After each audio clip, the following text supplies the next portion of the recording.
네, 2020학년도 대학 수능 시험이 하루 앞으로 다가왔습니다. 수험생들 지금까지 열심히 준비해온 만큼 수능 당일에 예상치 못한 돌발 상황으로 당황하는 일이 생겨서는 안 되겠는데요. 박진영의 출근길 인터뷰, 오늘은 교육평가 전문기관인 UA의 이만기 교육평가 연구소장을 만나서 수능 날 돌발 상황에 대처하는 법에 대해서 들어보겠습니다. 박진영 기자 나와주시죠.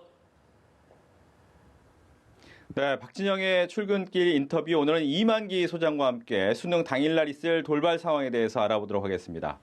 안녕하십니까? 예, 반갑습니다. 이만기입니다. 네, 수능 하루 앞으로 다가왔는데 수능날 생길 수 있는 돌발 상황 어떤 게 있을까요? 제일 많은 것은 수험생이 지각을 하는 것이고요. 두 번째는 다른 시험장으로 간다거나 아니면은 수험생이 아파서 병원에 입원하는 경우, 이런 경우가 제일 많습니다. 네, 지각하는 경우에 보면 이제 신문 기사나 영상에서 많이 나오게 될 수밖에 없는데 몇 시까지 이제 학교에 들어가야 됩니까? 원래 8시 10분까지 들어가야 되고요. 근데 이제 만약에 늦을 경우에는 답안지 배부 시간이 8시 25분이거든요. 그때까지 입실이 가능하고, 문제지 배부 시간이 35분까지는 고사장 책임자가 판단해 입실할 수 있는데 시험 시작인 40분이 지나면 입실할 수 없습니다. 네.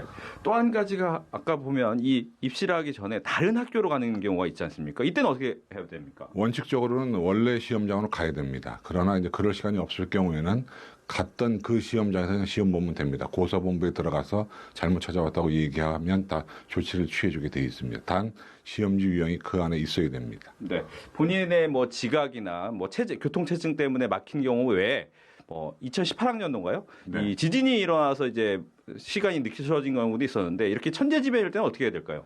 평가원 안에 종합 상황실이 있습니다. 거기에서 통제를 하게 되어 있고요. 전국적일 경우에는 이제 그 시간을 연장하거나 하는 조치를 취하고, 특정 지역일 경우도 그 지역 내에서 시간 연장 조치가 취해지게 되어 있습니다. 네. 이런 일이 생기면 안 되겠지만 혹시 아프거나 뭐 사고가 나서 병원에 가야 되는 수험생이 생겼다. 시험은 볼 수 있습니까? 그렇죠. 그러니까 만약에 병원에 미리 입원했다면 그 수험생은 학교나 교육청에 신고를 하면 시험장을 병원으로 옮기는 겁니다. 병원 병실 내에서 감독관도 오고 경찰관도 오고 그래서 작은 시험실이 병원 내에 꾸려지게 되어 있고요. 그다음 아침에 사고가 났을 경우에는 구급차 안에서도 시험을 볼 수 있게 평가원이 조치를 다 해주게 되어 있습니다. 네.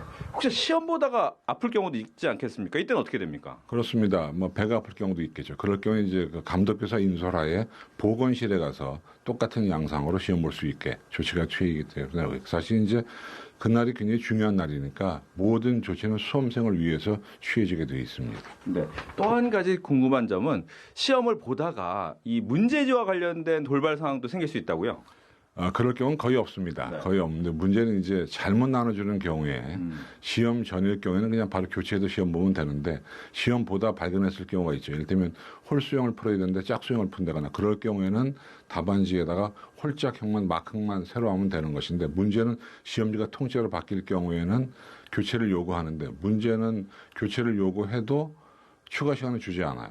그걸 염두에 두고 교체 여부를 본인이 판단하셔야 됩니다. 시험지는 바꿔주되 추가 시간을 안 준다는 점을 염두에 둬야 됩니다. 네, 알겠습니다. 끝으로 한 가지만 더 질문을 드리면, 수능날 아마 오랫동안 준비를 해온 수험생들은 실수를 안 하는 게 가장 중요할 텐데 어떻게 하면 그 실수를 좀 줄일 수 있을까요?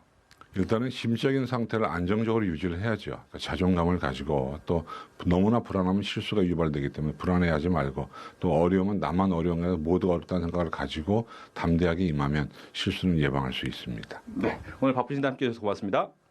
감사합니다. 지금까지 박진영의 출근길 인터뷰였습니다.